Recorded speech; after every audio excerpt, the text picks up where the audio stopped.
जय भीम, नमो बुद्धाय। The great B R Ambedkar YouTube channel में आप सभी का हार्दिक स्वागत है, अभिनंदन है। आज का मेन विषय है ईडब्ल्यूएस आरक्षण संवैधानिक है या नहीं। सुप्रीम कोर्ट की सुनवाई की पूरी तरह से संविधान पीठ ने सुरक्षित रखा है फैसला। केंद्र सरकार ने आर्थिक रूप से कमजोर वर्ग के लिए संविधान में संशोधन कर 10% आरक्षण प्रावधान किया गया था। सुप्रीम कोर्ट में आर्थिक आधार पर आरक्षण के प्रावधान को चुनौती देने वाली याचिकाओं पर सुनवाई हो चुकी है।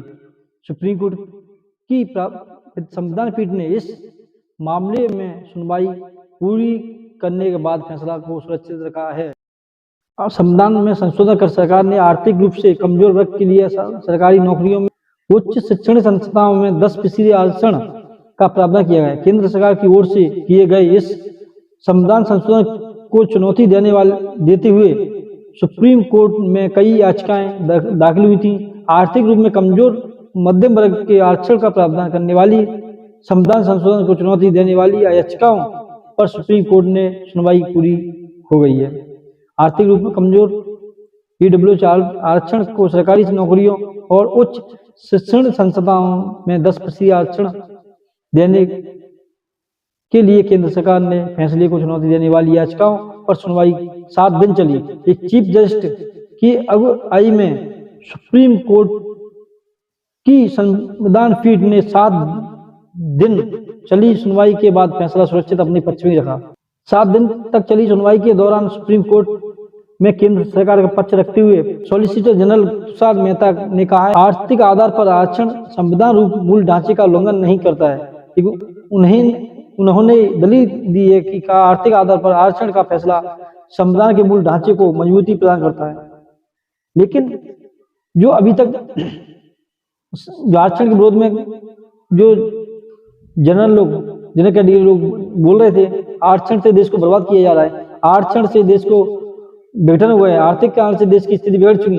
लेकिन मैं इन लोगों से अब ये कहना चाहता हूँ, 50% तो आप आरक्षण पहले से ले चुके हैं, सभी विभाग संस्थानों ले चुके हैं, लेकिन आज भी 10% आपने सुप्रीम कोर्ट के माध्यम से 10% ले लिया है।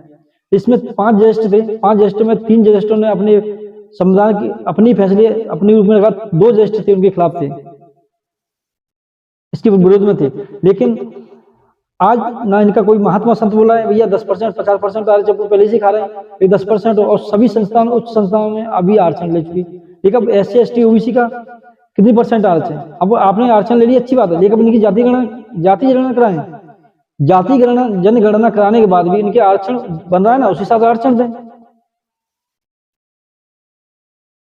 उसी प्रकार से आरक्षण देना है। लेकिन अभी SC ST OBC पर सभी अभी सो रहा है, अभी सो रहा जाग नहीं रहा है, क्योंकि इनकी आंखों में अभी पट्टी बनी हुई है। और सांसद में बैठे हुए सांसद बड़े बड़े प्रतिनिधित्व करते हैं जो SC ST OBC कैटेगरी के जाने वाले लोग, वो क्यों चुप्पी साधे बैठे हुए हैं? क्या देख रहे हैं? क्या देख रहे हैं? संविधान के अंदर संशोधन करके जो न्यायालय के सुप्रीम कोर्ट के माध्यम से उन्होंने अपने पक्ष में फैसला लेकर 10% आरक्षण ले लिया। लेकिन अब SC ST OBC वाले सांसद विधायक बोले जाति जनगणना करवाएं, इस पे क्यों नहीं बोल रहे हैं?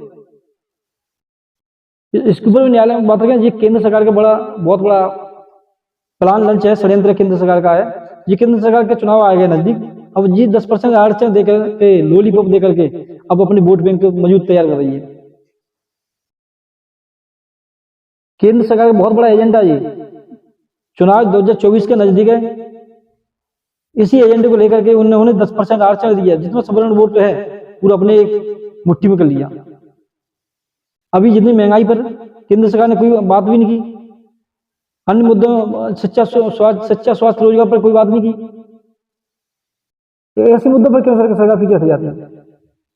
इन मुद्दों पर सरकार क्यों पीछे हटती है? इन मुद्दों पर जो सरकार हर नागरिक का, भारत के नागरिकों का अधिकार बनता है ना, जो देश के अंदर आज देश के अंदर बड़े बड़े उद्योगपतियों का कर्जा माफ कर दिया गया आपके माध्यम से, केंद्र सरकार ने किए। नीरव मोदी कई करोड़ रुपए लेके भाग गए, बिया माल्या, ललित मोदी, अडानी जैसे बड़े बड़े उद्योगपति हैं, उनके कर्जा माफ कर दिए जाते हैं। लेकिन आज भारत देश के अंदर जो गरीब मध्यम वर्ग के लोग हैं पूरे भारत के अंदर, जो बेचारे गवर्नमेंट स्कीम के अंदर केंद्र सरकार ने फ्लैट दे दिए, लॉकडाउन कर दिया, कई लोगों ने बिजनेस धंधे किए थे, फाइनेंशियल सेक्टर पर टिके हुए लोग थे। लेकिन आज लॉकडाउन 3 साल करने के बाद ही उनकी स्थिति बिगड़ चुकी है सब वर्ग के लिए।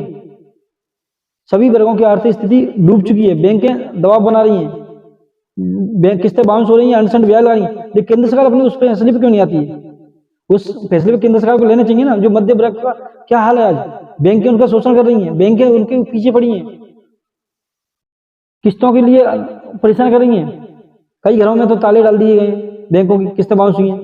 लेकिन पहले ना आपने केंद्र सरकार ने प्रधानमंत्री स्कीम के अंतर्गत ये फ्लैट दिया रहे, गरीब लोगों को आपने फ्लैट दिए थे, लेकिन फ्लैट देने के बाद उसके बाद आपने लॉकडाउन कर दिया। लॉकडाउन में आपने क्या गरीब लोगों के लिए सोचा था? केंद्र सरकार ने, मोदी सरकार ने क्या किया गरीबों के लिए? 10% आरक्षण देकर के तुमने क्या कर लिया? लेकिन और स्थिति देखी आपने? लेकिन SC/ST OBC का ख्याल रखा आपने? नहीं रखा। SC/ST OBC के मध्य कोई फैसला लाके खड़ा किया क्या आपने? केंद्र सरकार ने आज तक फैसले किए पूरे SC/ST OBC के खिलाफ किए गए थे। सब टोटल जितने भी फैसले दिए गए, जितने संविधान के अंदर संशोधन किए गए हैं, सब SC/ST OBC के खिलाफ। कोई ऐसा कोई कानून बनाकर केंद्र सरकार ने खड़ा किया क्या? आज देश के अंदर, पूरे भारत के अंदर SC/ST पर शोषण अत्याचार हो रहे हैं, उनके बहन बेटी को मारा जा रहा है, बलात्कार के दिन दहाड़े जला दिया जाता है, उनकी FIR तक नहीं होती। तो केंद्र सरकार ने ऐसा कोई मुद्दा खड़ा किया गया उसके ऊपर? कोई कानून प्रावधान बिल पास किया गया केंद्र सरकार ने? नहीं किया। लेकिन मानता हूं लेकिन SC/ST OBC को जागना होगा इस विषय पर, अपने वोट का अधिकार को समझना होगा। ये सरकार आपकी नहीं हो सकती है, ना है। साफ नजरिए कि स्पष्ट हो चुका है, जो फैसला है सुप्रीम कोर्ट का नहीं है, ये सुप्रीम कोर्ट को दिलाया गया है केंद्र सरकार के माध्यम से। और सांसद विधायक आप चुप्पी साध के बैठे रहिए, SC/ST OBC के आप सांसद विधायक चुप्पी साध के बैठे रहिए संसद में, बढ़िया है।